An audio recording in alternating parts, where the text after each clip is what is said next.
Good afternoon, everybody, and welcome to our webinar. And it's such a good one because it's all about going back to school and what we need to think about for our first term.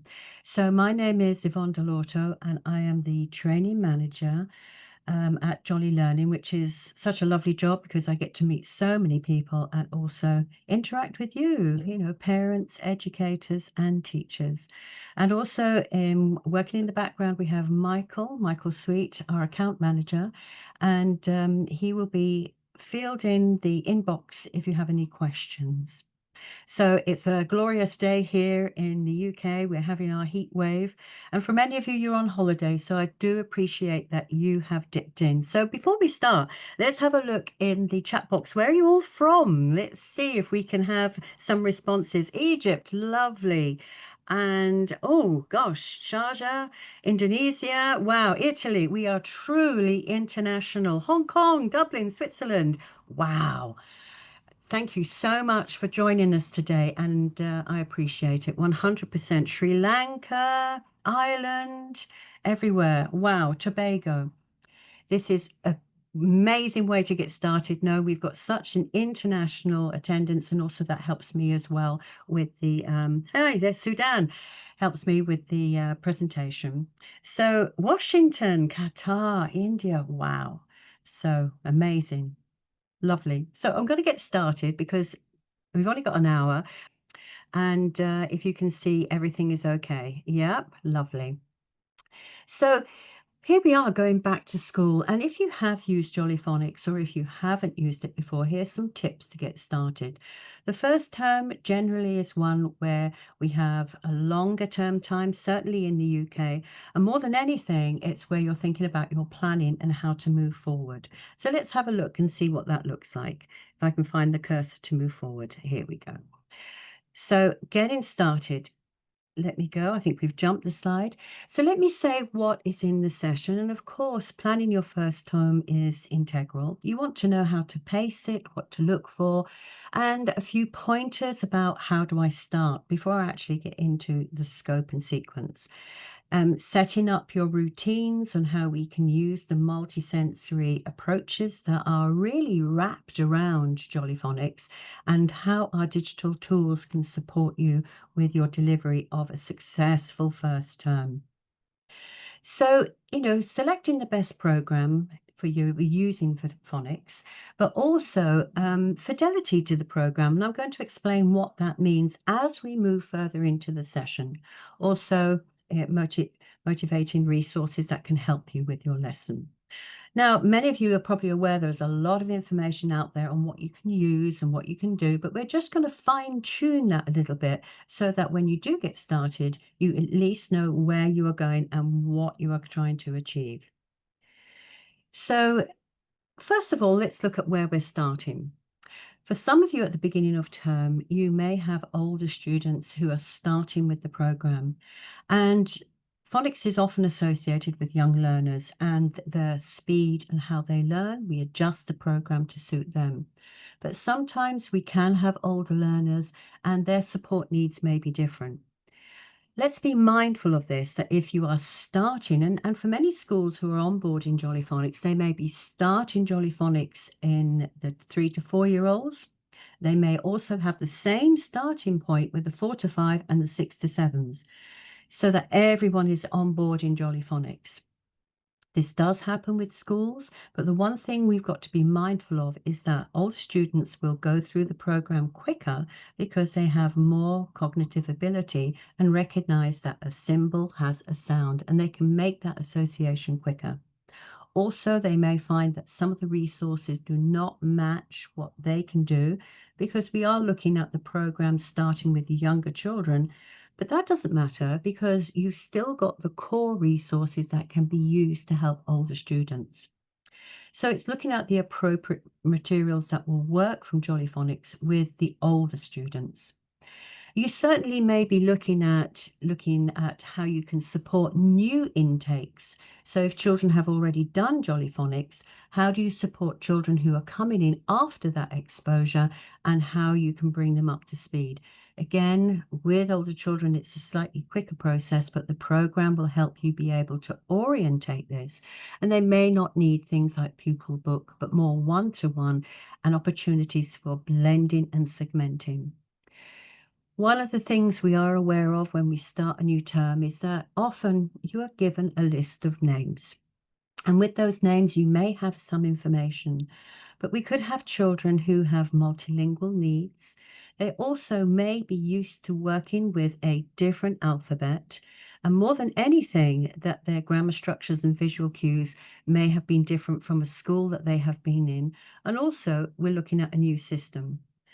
But what I would say is that you can quickly assimilate when you start your induction period in your first term of where your children are coming from and what they need.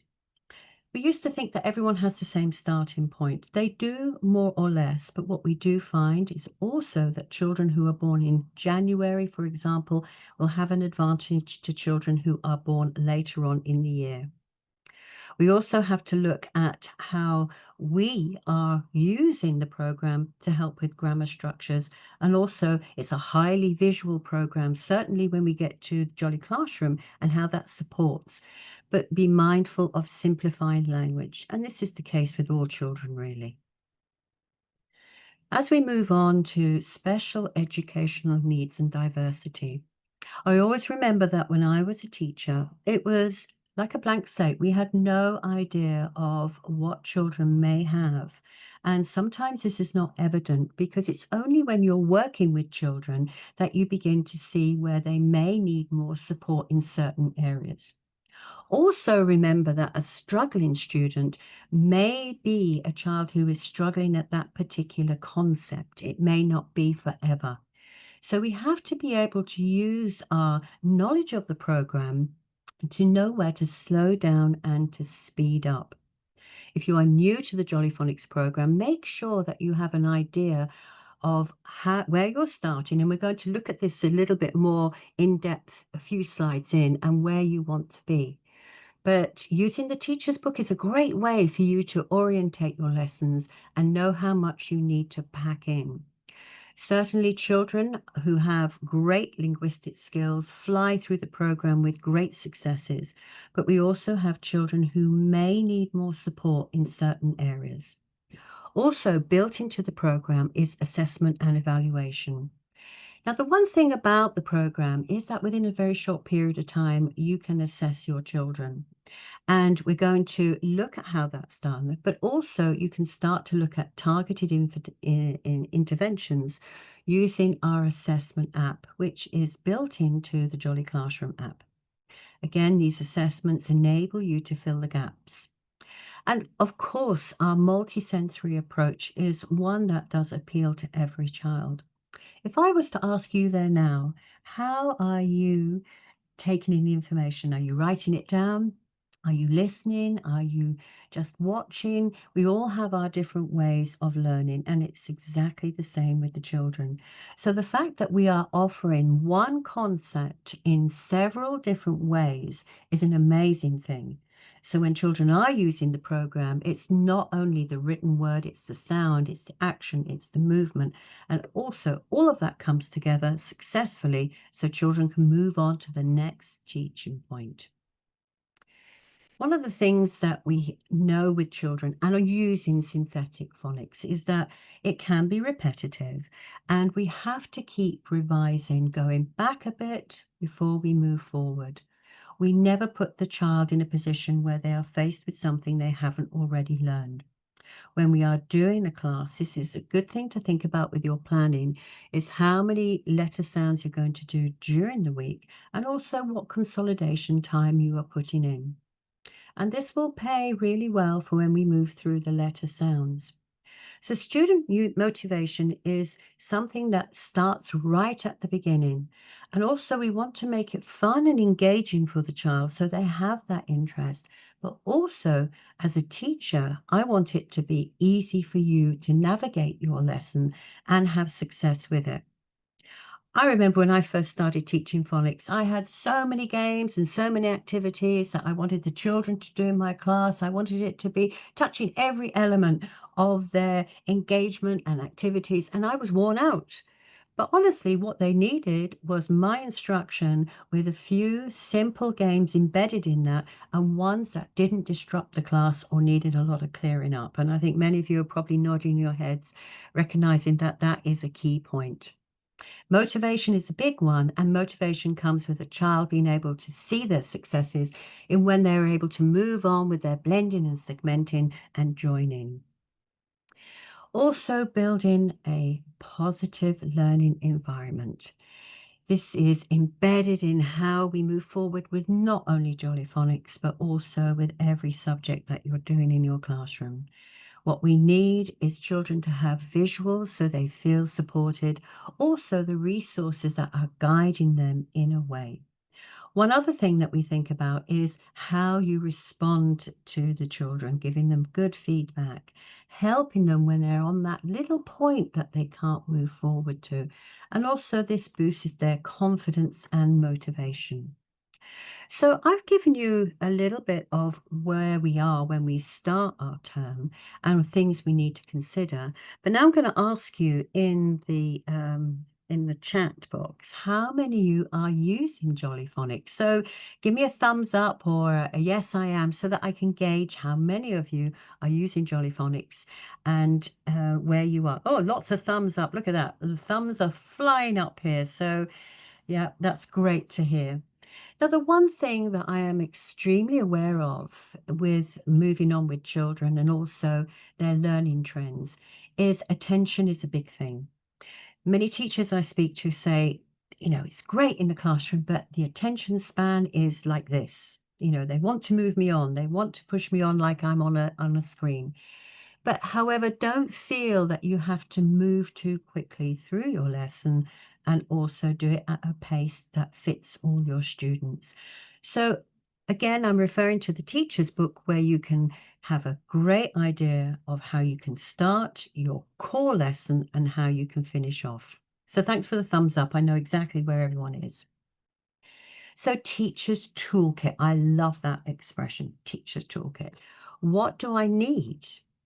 Well, you need to have an idea of how you're going to start. Now, many of you are already using Jolly Phonics, so that's great. But let's look at this in a new way. Say you have been using Jolly Phonics for a long time and you have a process set in motion of how you start and where you want to be. How successful is that? So I want you to think about when you start your first term, exactly what do you put in place to make it a success from the moment you start to the moment you end? And again, where do I start? How do you evaluate children right at the beginning before you start with your Jolly Phonics? Your interactions with them. Are you doing stories and seeing how engaged they are with you? Remember, some children are very little and starting school is a big thing. So you will have probably had a bit of an adaptation time. And what do I need to think about?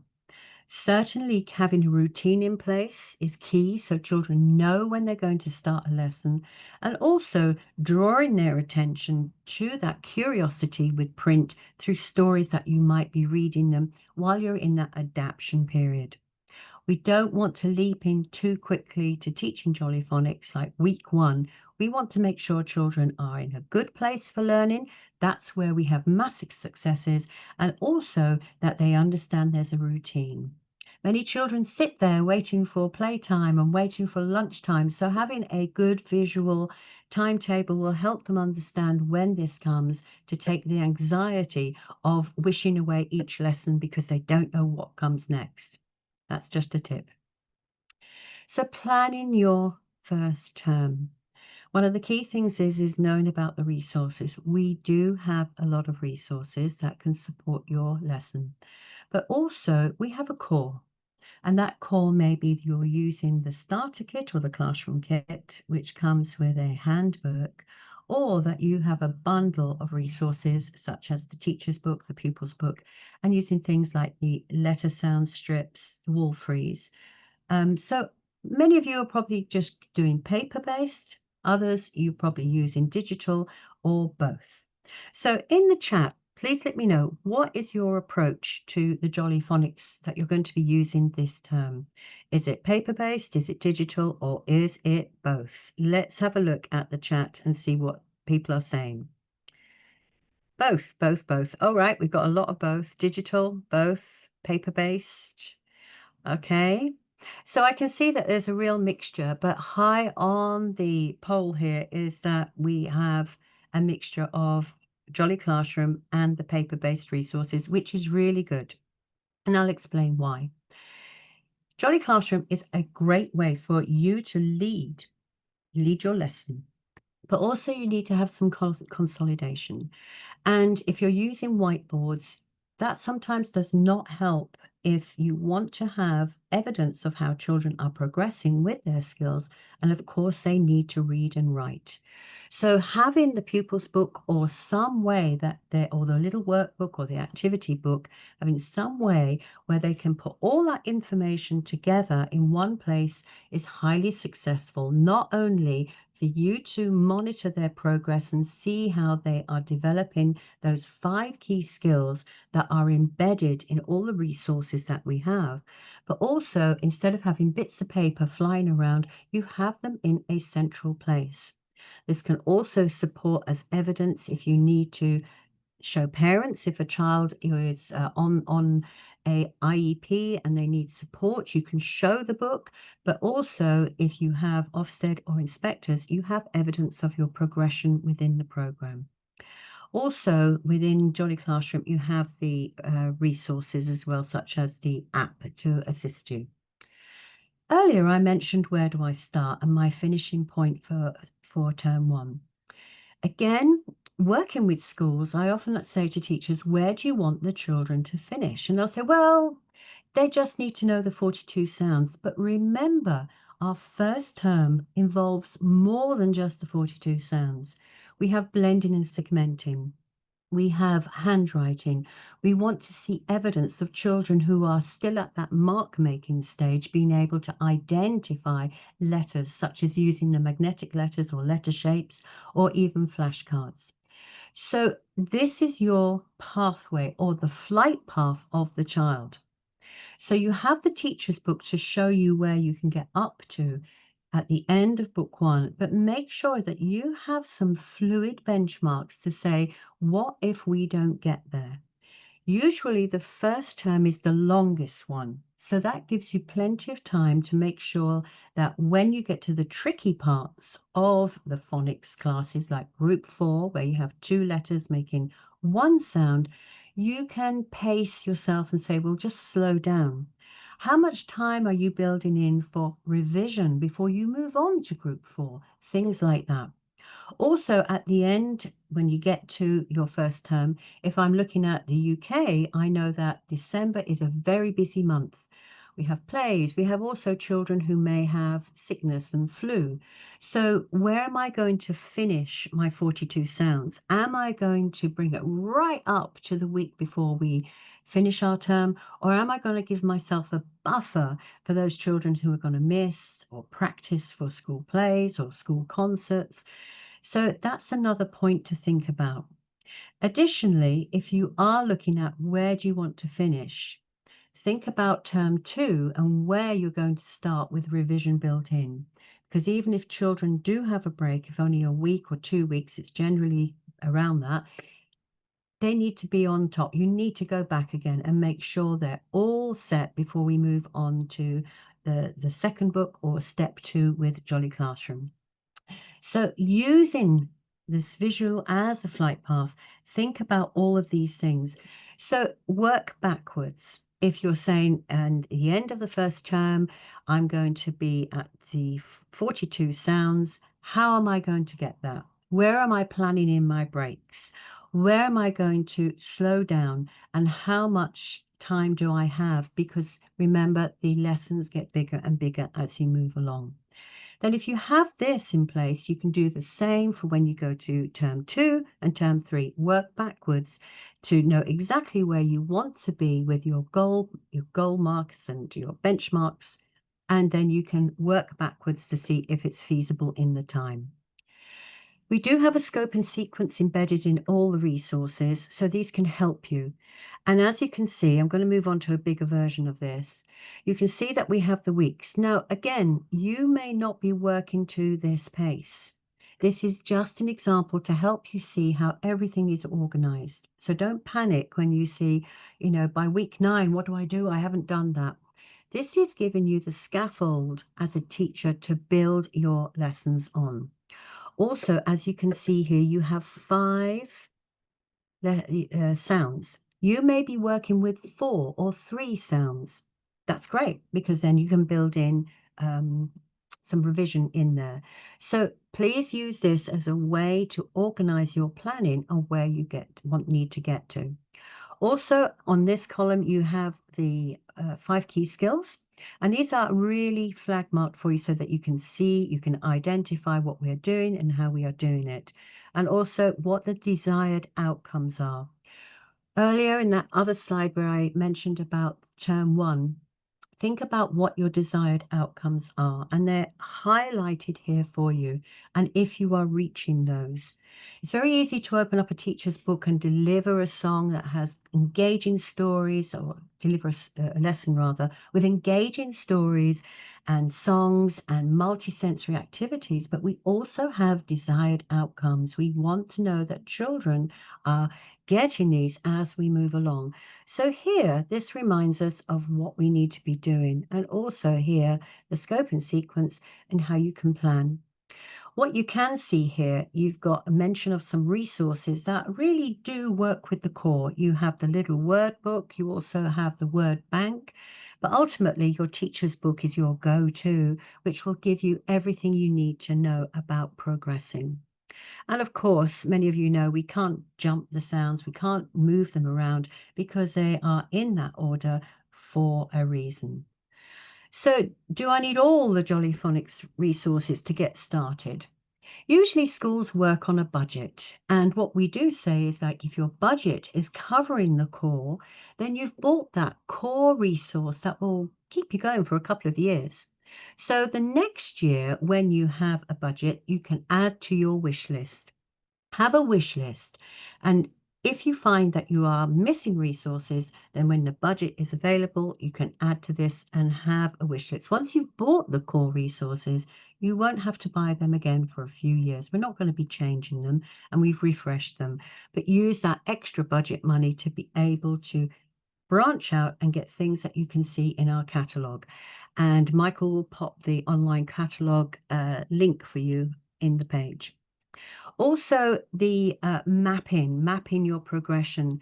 What we need to do is think about what you are going to hit at those various stages within your first term. After the first 4 weeks, where am I going to be? The second, and keep this fluid, because although you have your mapped out lessons for you in the teacher's book, as mentioned, we have holidays, we have half terms, we have breaks. Think about how you move forward, but also build in a little bit more revision when children come back from these days off. Also, once you do this once or twice, it's a really good framework for the future. And ideas to include in your lessons.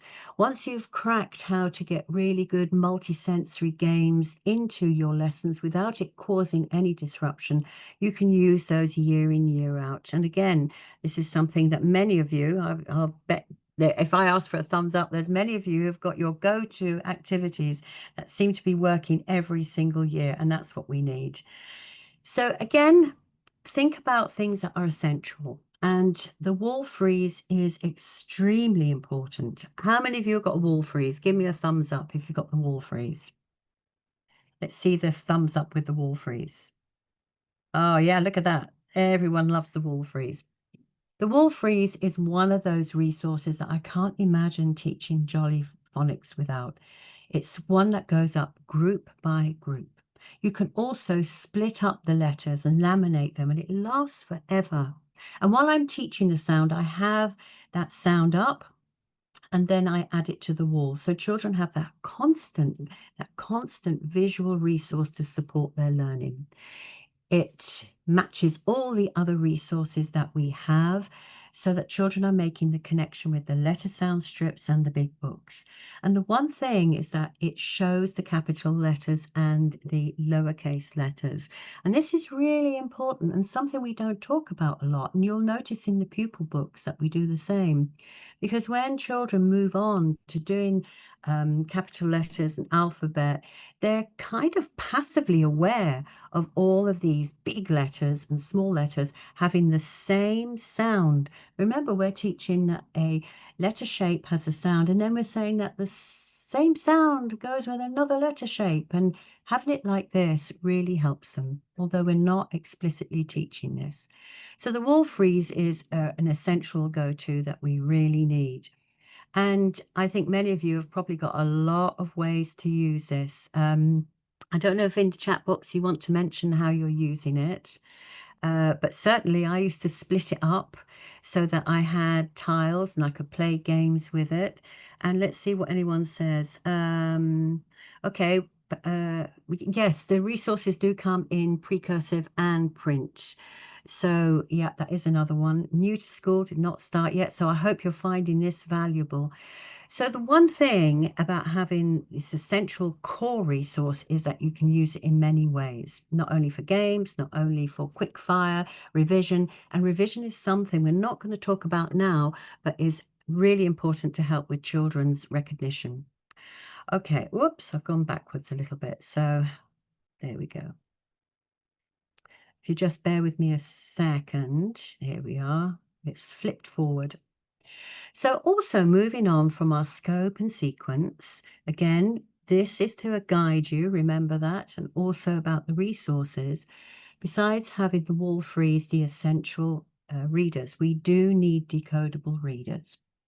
Now, if you have decodable readers from another phonics scheme, they're not probably going to fit in with ours. We start the decodable readers when we have done group 6, and this is because we are starting the tricky words. We do have books that are for young readers, for young learners, but they are progressively working on the assumption that the children know the previous 5 groups before they start reading. The decodable readers are a place for children to put all that knowledge together. It will have sounds that they have done. It will have capital letters. They're beginning to see punctuation appear. But when they start with the read and see or the little word books, it's simple words and little phrases.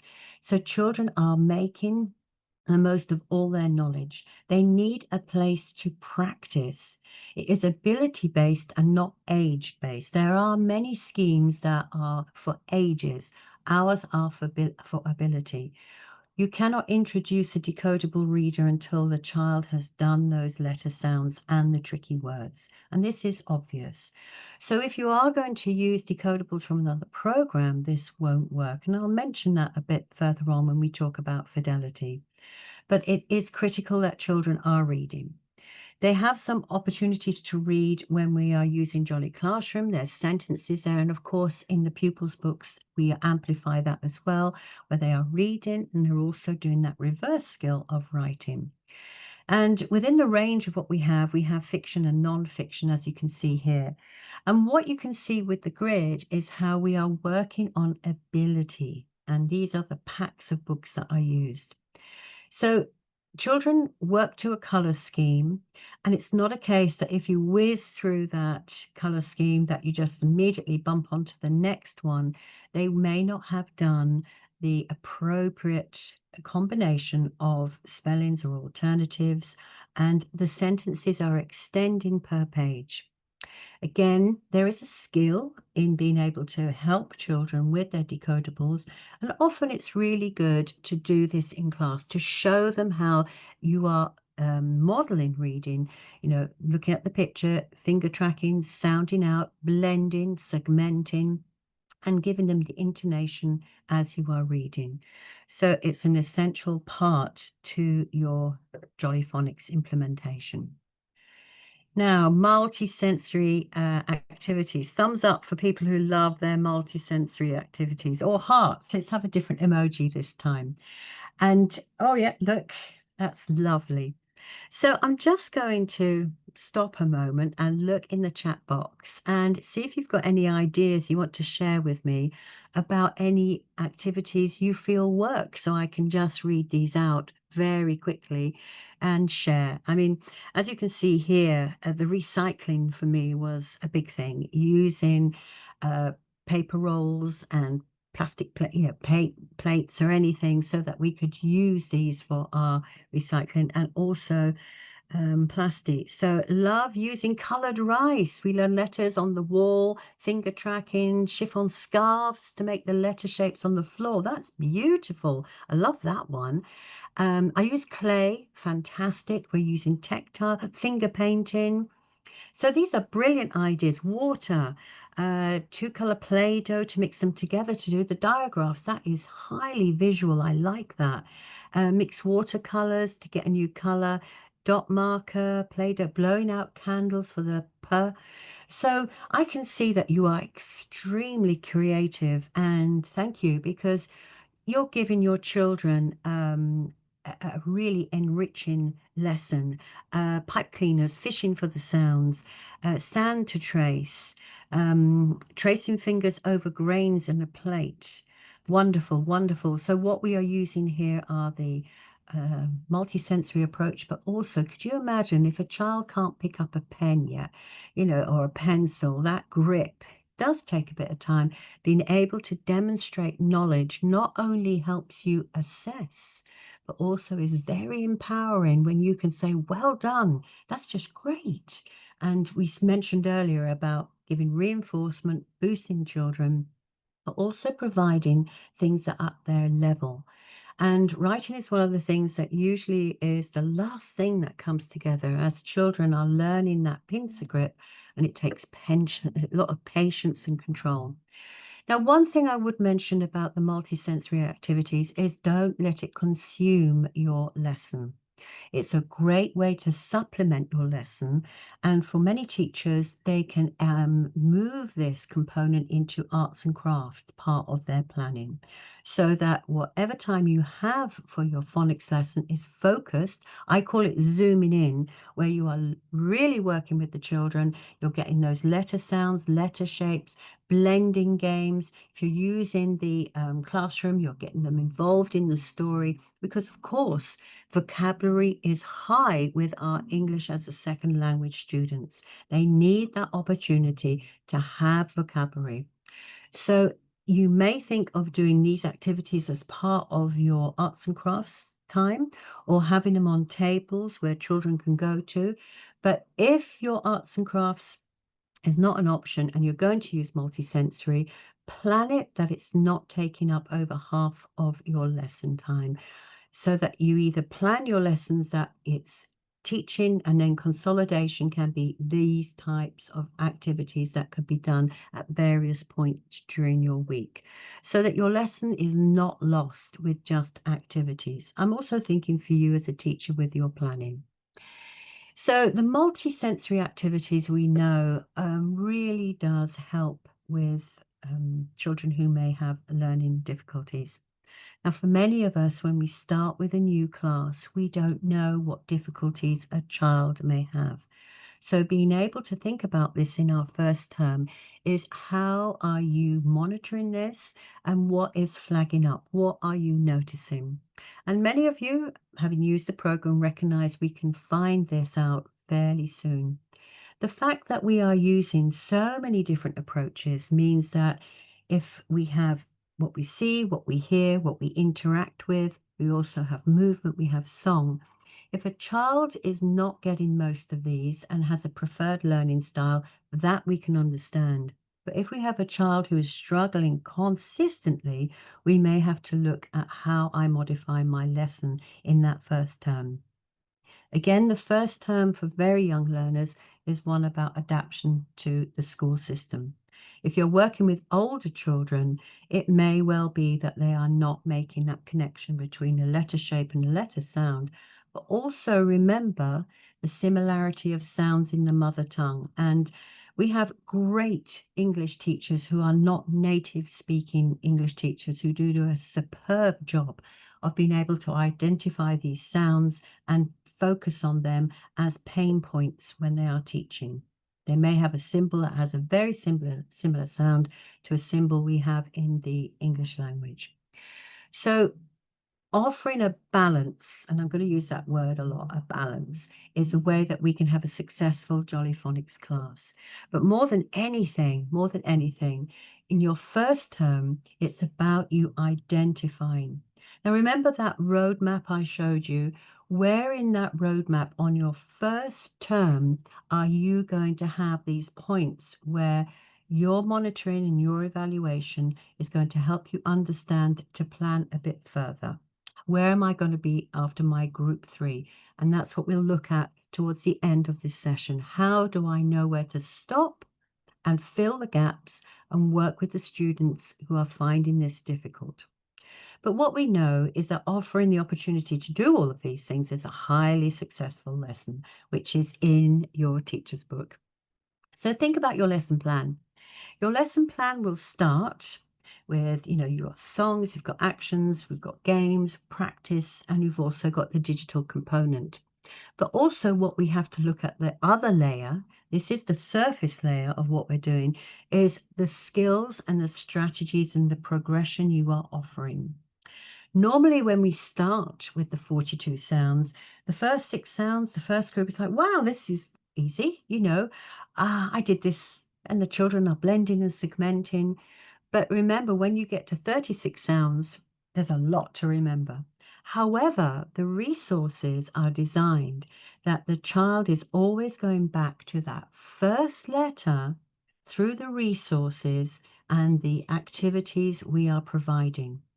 So that reinforcement and also the engagement with the first letter sounds and building on that spiral is there. So it's a point of you saying, right, we're progressing. Am I going too fast? Am I going at the right pace? And where do I need to slow down? This is all about it. And of course, we have multisensory activities within this. But when we look at this top layer, which is almost there, it's provided for you, think about this is the unique setting that you have with your skills and strategies and how it's going to work for you within your teaching environment. Now, the key skills are highly important, and more so when we get started, because even in your first lesson, you are going to be using some of these key skills. You're going to be looking at letter formation and also letter sounds. With the first lesson, we're going to be doing an air letter. You're going to do finger tracking with the story of the snake. So it's all there. By the time you get to the third letter sound and certainly towards the end of the first group, you will be using blending and segmenting. And of course, tricky words is not there explicitly until group 6, but children are hearing these words in what you are saying in the story. So the thing about the key skills is don't teach them like they're not all together. The lessons are designed that you are touching on parts of these all the time. Even the pupils book covers different elements of the key skills as you are progressing. So this is why if you're using the classroom or if you're using the paper base, your lessons have been planned highly effectively for you. So don't try and cut out bits. Certainly with Jolly Classroom, it's tempted to go, oh, I'll just jump into that part. I'll just jump into that part. That steady introduction of your lesson plan is helping children revise, repeat, introduce, and consolidate. And the design is not to spend an over excessive amount with your delivery, but make sure that it contains every element. So we're doing the 5 key skills. Let me check how we're doing for time. Great. So as we think about evaluation and assessment, and I hope you're thinking of some questions that you can ask me at the end, is how do I know children are learning the sounds? Well, Sue Lloyd has always said it's very easy. After the first two letter sound groups, you'll start to pick up and notice children who are not getting it. Now, I'm going to ask you in the chat to say whether you notice this, a yes or a no after the first two groups. If children are working with you, if you find that they are struggling, let's have a look at the chat box and see what you're saying. Let me have a look. And yes, yeah, absolutely. It's great that you are recognizing this. Yes, thank you. So it's really good that you are noticing this. And again, when we get back to our planning, thank you for putting that in the chat box. When you get back to your roadmap, it's like, well, I need to slow down. Now, mindful, I've mentioned slowing down. I remember what it was like as a class teacher. I have this amount of time to get this amount done, and I have to keep a pace going.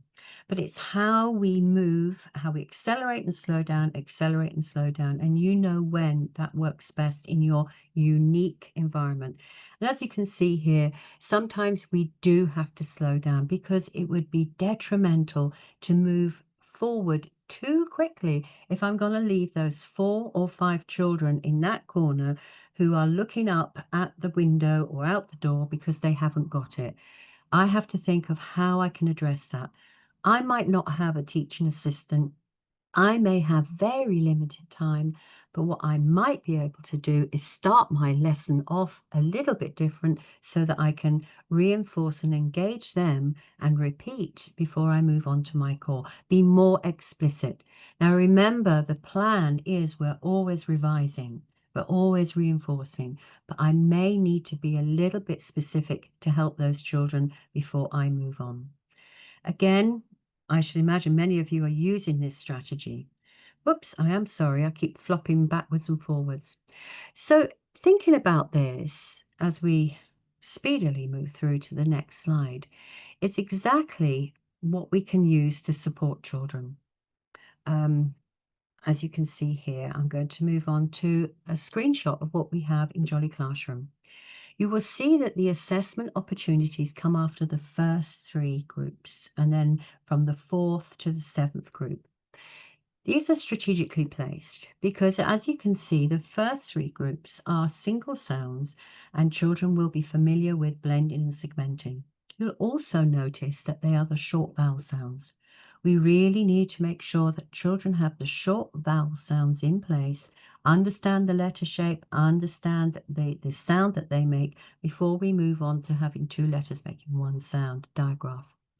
So built into the assessment is an opportunity for you to be able to work with the children that you feel may need to have some reinforcement, but you're not exactly sure where that point may be. Some days they seem to be okay. Other days it could be their ability to read accurately or blend or segment accurately. So the assessment gives you the opportunity to do reading and writing. Also, it is a good thing to have children in a secure place before we move on to group 4, because group 4 is we're using a different approach where children are now understanding that 2 letters make 1 sound. We want to make sure that we have those letters identified before we move on to that step. So you have this as a reminder. You can download assessment sheets from the website. We have the paper-based ones, but if you have Jolly Classroom, you have the opportunity to use the ones that we have. Also, if we're looking at Jolly Classroom, you have the structure of your lesson here, as I mentioned. So even from the very first lesson, you are able to go on the teacher tips. You're able to see how the lesson formation works. As I mentioned, please don't skip over these. You have got the option also to be able to zoom in and zoom out. We've got lots of webinars about using Jolly Classroom, but moreover, you have tips. Now, the tips are a brief overview. They're not as profound as the teacher's book, but what it does do is give you guidance. So if you're going to start your class, you have an at-a-glance page or drop down to look at, which can tell you sufficiently what you need to be doing for this lesson. So every single part of Jolly Classroom has this facility with the question mark. Again, even I have to think sometimes, what does my story need to contain? What are my focus words that I have? So this is all embedded in there for you within your lesson plan. Of course, introducing the air letter, the shape that children are making at association. It's a great way, but remember, this is all new. When we move on to the 15th, 16th, or 17th sound, it's going to be very familiar for the children and they know what to anticipate. So it's about what questions you ask them and also trying to keep that engagement up. And as you can see here, we have letter formation, finger tracking. They can come up and do rainbow letters. Also, the song, they love the songs, but don't overuse them. And a little game for initial sound awareness, sock, sun, stick, and dog. And if you are downloading, how are you using the worksheet? The worksheet, as I mentioned, has a lot going on there. It's a great way for you to keep an eye on children's progress. But if we look at the worksheet, what you can see is children have the opportunity to do the handwriting, but that might just be a little bit too small for some children, and some children may not even be there. So your multisensory activities are really important. A tip I used to do is that if a child had successfully made the letter shape in sand or rice or what have you, I'd photograph this so it was part of their learning journey. We have some children who can do the handwriting and others it takes a long time, but they are demonstrating their understanding of that correlation. So are you recording it? How are you recording it for their file? So the assessments, as you can see here, are within the drop-down menu on Jolly Classroom, and there's also videos to help you. But as you can see here, we have the reading assessment and the writing assessment. Again, you may have children who are not able to do the writing component. We are assessing their knowledge of the sounds. So even if you have the 6 letters as flashcards or plastic letters and you're asking them to identify a sound, they may not be able to write it, but they can point to it. So you know where they are on that level of assessment. It's the same with reading. We've also got to be mindful that just because a child is not reading correctly, that doesn't mean they have dyslexia. They just might need a lot more practice. So we've got to be able to offer a way that children are interacting with the letters and sounds they know so that you can evaluate really well. And moving on, as you can see here, you can download assessments. This is from the app. And as I mentioned, if you have children who find writing challenging, you can get them to identify the sounds. They're out of sequence, so it's not a memory task, and also to do some blending and segmenting. And what I've done with this particular assessment is get children to be interactive with it, so they are a participant in their own assessment, asking them to put the dots under the CVC words. I may ask them to put a different colored dot if they notice the I or the A, because I'm checking for that short vowel sound. And also, if we have the view like you have here, circle the T in a color. I'll get them using a multisensory approach where we're using colors that will highlight, but also gets that child thinking rather than just pointing. So these are some tips for assessment so it doesn't become a boring, repetitive task. Use color, use chunky letters, just get them engaged, and also ask different questions. If a child is handed an assessment and they recognize that all you're going to ask them to do is blend and segment, yeah, we can do that. But also I might say, can you find the I sound? Show me the P in that word. Can you color the T in green? I'm giving them different questions so that they are using all these different skills to respond to the assessment I'm giving them. And fidelity. Fidelity to the program means about using all the resources.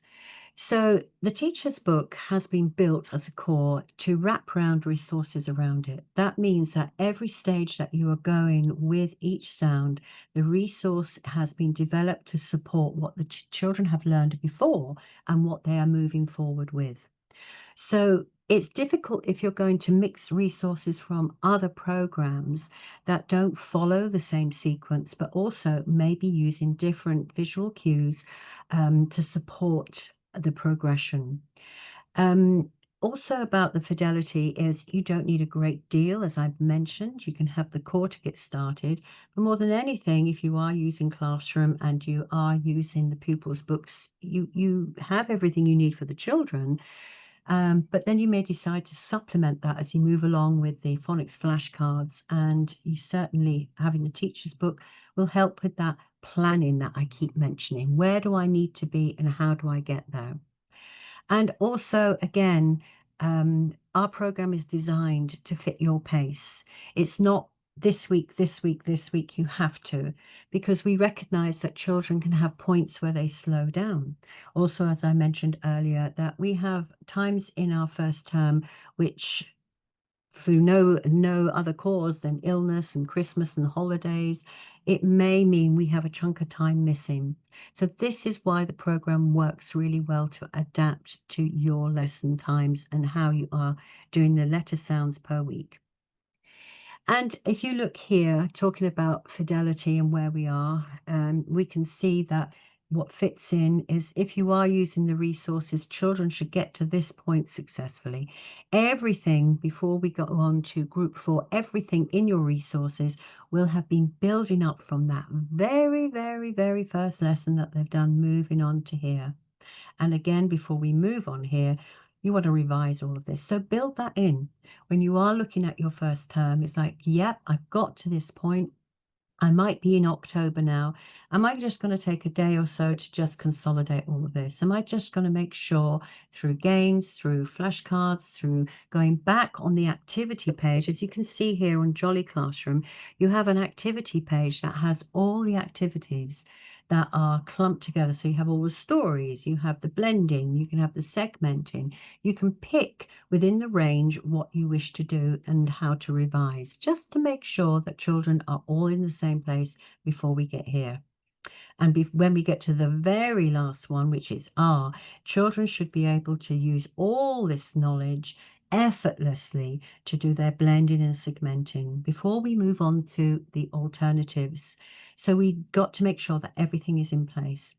Whether you decide to do this over one term, and for some schools they do it over 1 year, we know that the adaptation of this fits with your model on how you are teaching.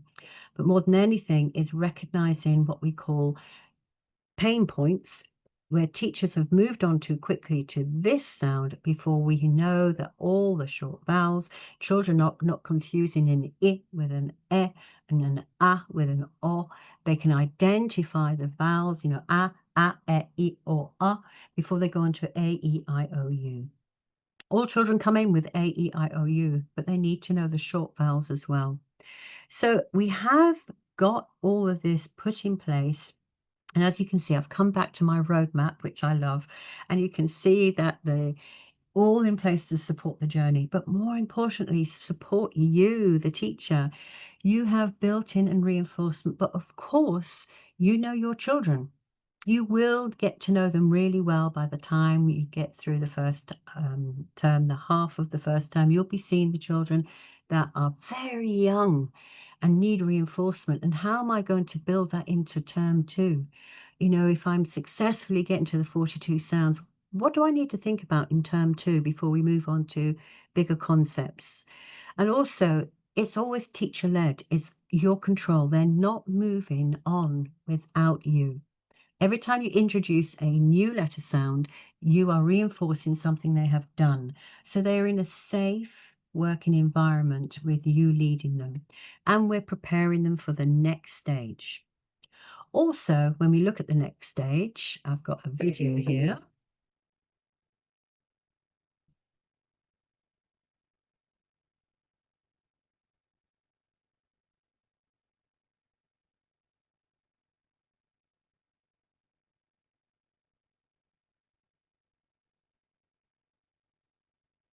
So as you can see in book 2, it's better than me showing lots of visuals. We do move on to children being a little bit more autonomous and using their knowledge in a constructive way. Book 2 is extending what they have as their foundation. And more than anything, when we move on to book 4, book 3 rather, here we go, let's go.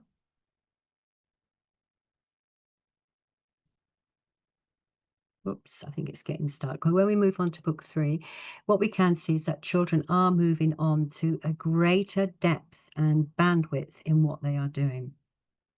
So as you can see, I've kept within time because I wanted to have a few questions that are at the end.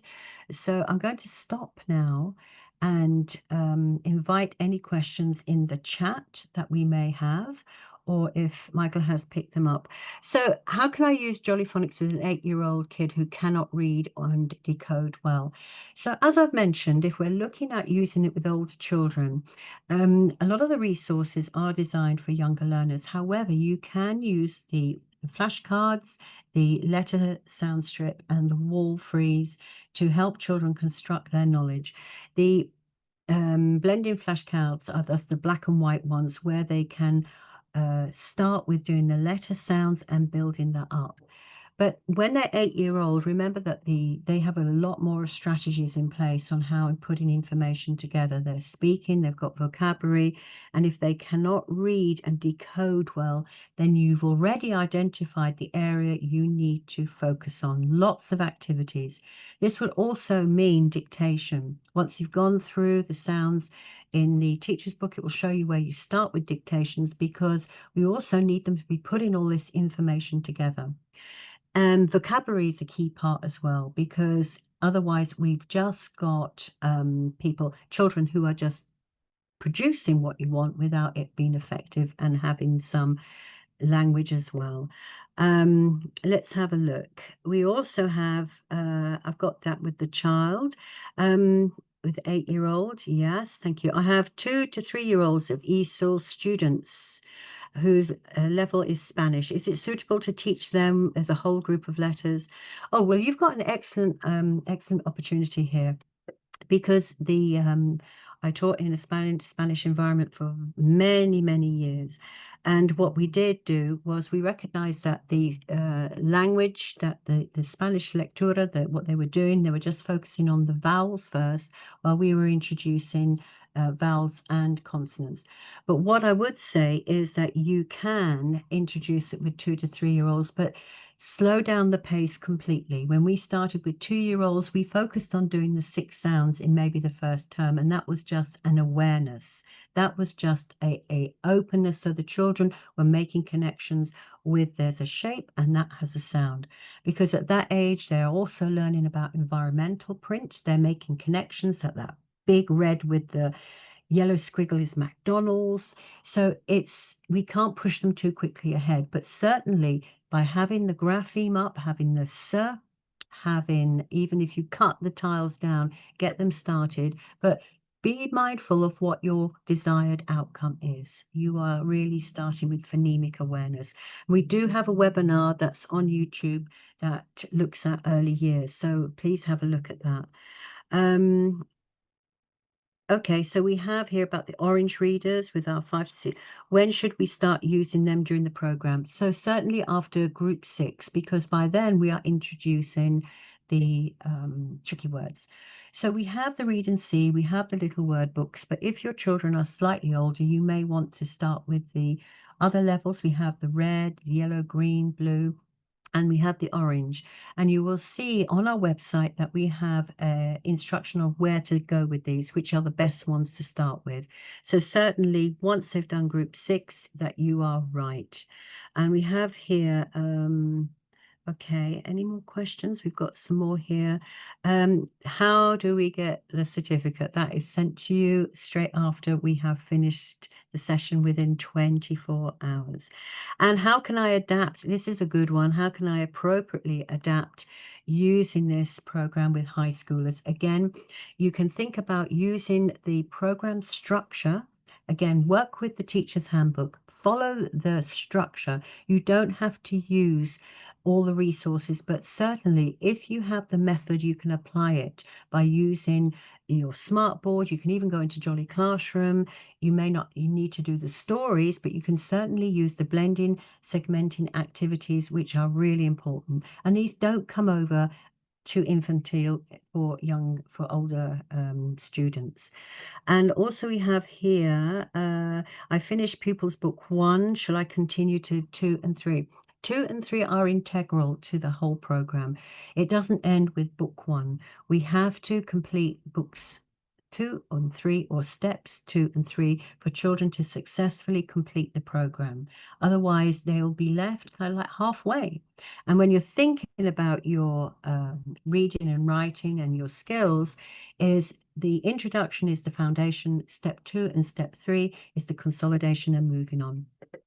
So I can see we've reached the end of our time, and I hope, give me thumbs up, I hope you found it really helpful.